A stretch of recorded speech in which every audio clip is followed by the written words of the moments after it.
let me just tell you a little bit about who I am and what we do and why we have eagles. First of all, Carbon County Environmental Education Center is exactly what the name implies. It is an education facility first and foremost.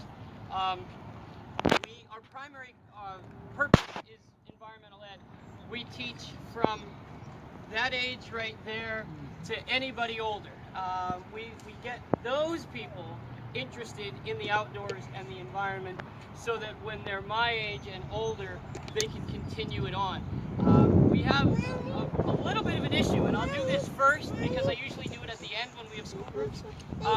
We have a little bit of an issue. You all know what endangered species are. Well, as I look through this crowd, I see endangered species, and I'm not talking about peregrine falcons or eagles. I'm talking about the youth of our society right now. They're an endangered species because we don't see them in the wilderness anymore. We don't see them in the woods anymore. We don't see them on the grass anymore because electronics have taken over and they spend their time indoors where things are easy to plug in.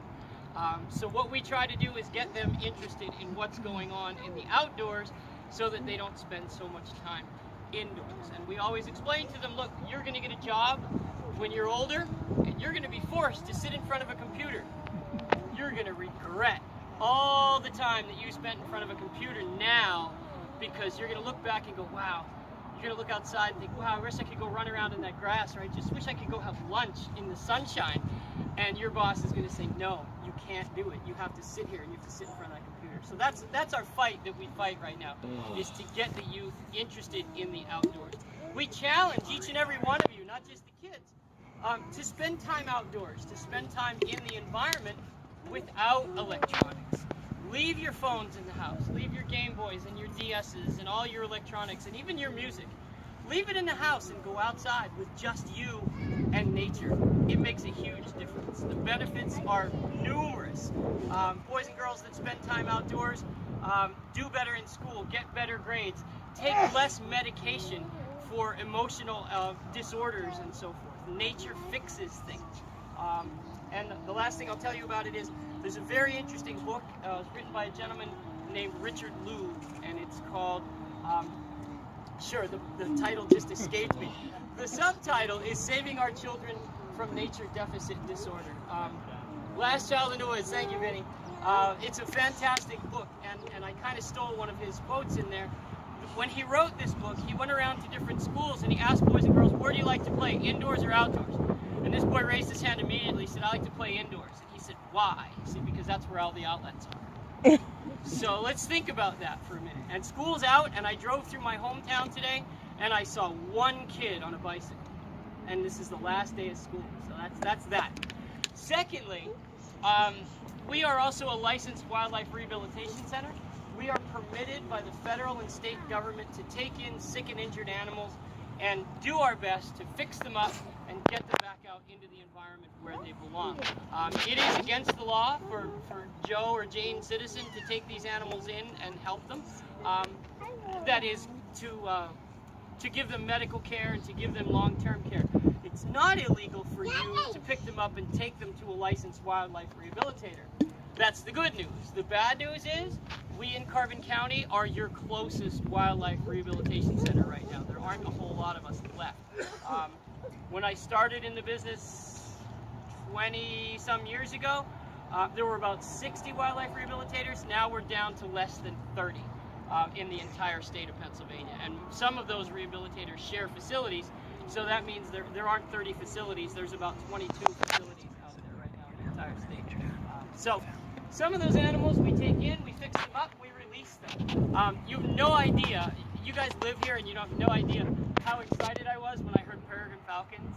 I'm aware they're here, but they're not where I am. Yeah. So that's the cool thing. So if you see me kind of stop and just look, I'm like, the dog with the squirrel. You'll just lose me for a second. But it's so cool to have them there. But we do have a peregrine falcon at our facility that fledged from a building in Reading and was hit by a car on its maiden flight. So it never hunted, it never really flew. So some of those animals do reside at our place, and we are open to the general public. You can come visit the birds that you'll see today, and many other birds that live at our facility as well for education.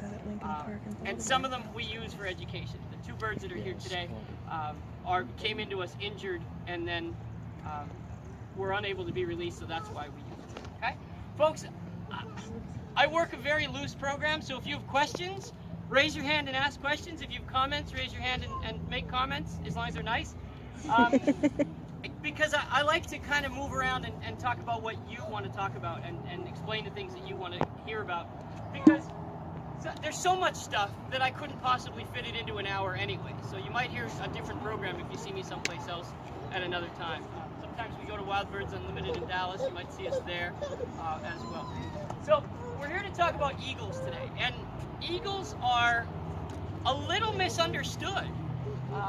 Some people don't really get the whole eagle thing. They don't really understand why they're so important or what the story is with them. But of course, the eagle is our national symbol. It's the symbol of the United States of America, and it has been such since it was elected by the Second Continental Congress in 1782. You see it on our money. You see it on various things. The symbol of the President of the United States, no matter who he or she may be, is right there on the podium, no matter who they are. You see it on flagpoles and buildings and so forth. Well, there's a reason for that. The eagle itself has always been thought of as a strong, stable bird, a very sure bird, a bird that's very capable of taking care of itself. The Native Americans revered the eagle not just because of religious ceremonies and things like that, but because they saw that bird as a bird that was very opportunistic, which is part of its problem, and also very strong and able to take care of itself. So that's why you see it on so many different tribes and different families of eagles, or of Native Americans. You see that eagle being used. As far as Native Americans go, you are allowed to possess feathers and so forth from eagles, but you must get them legally now. Of course, now in the old days, Native Americans could get feathers in pretty much in any way they wanted, although it was always a respectful way. But even if that meant hunting and killing those birds, that's what they did. Today, most Native Americans get their feathers from the federal repository in Colorado. When our birds molt feathers, when they drop feathers on the ground, technically, if my bird drops a feather here, I'm not allowed by my permit to hold it in front of you and talk about it, because that would mean that I then possessed it and used it in an educational program. My responsibility is to pick it up and put it in the box, and then at some point mail it to the repository in Colorado. That's where all our feathers go when our birds molt their feathers.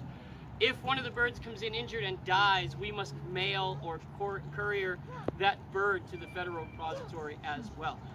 You are in no way allowed to keep those feathers. The skulls that you see here and the eggs are plastic. They're not real. I have a great horned owl skull in there. We're allowed to have that. Apparently the feds don't really care. It's the eagles that they're concerned about. This is a California condor and so forth. But we'll talk about that stuff in a little bit. So here's how the program's going to go. I have 2 birds. One behaves very well and the other one does not. So I'm going to talk about the one that does not first, because I'm going to get her out. She's going to become very vocal, and it's going to be very hard for me to talk to you. She's like me when I used to go to the grocery store with my parents, and I'd go, Mom, I want to go home, Mom. And you'll hear her vocalize the entire. Somebody got looked at. I know that look, but that's okay. I hated going to the grocery store. It's the worst thing in the world. Think about it. You hate going to the grocery store? I want you to think about something. All animals, no matter what they are, anywhere in the world, they live near their food, right? Robins live near the grass. They eat the worms that are in the grass. Eagles live near the water. They eat the fish that are in the water. The peregrines are eating the ducks and other birds that live around here, right? Why don't we live in a grocery store? Isn't that where the food is? Why do we have to travel all those miles away and go and load all that stuff back and then have to do all? See, we're the only animal that doesn't live near our food. So there you go. So anyway, I'll get our golden eagle out first. You'll meet her, you'll listen to her. We'll try to talk to you a little bit over the noise, and then I'll put her back, give my hand a rest, and then we'll talk a little bit more about our bald eagle, and then she'll come out for the finale of the show. And if I'm running long, Vinny, you just need to give me, one of the, whatever the sign is. This means stretch. This, yeah, there you go.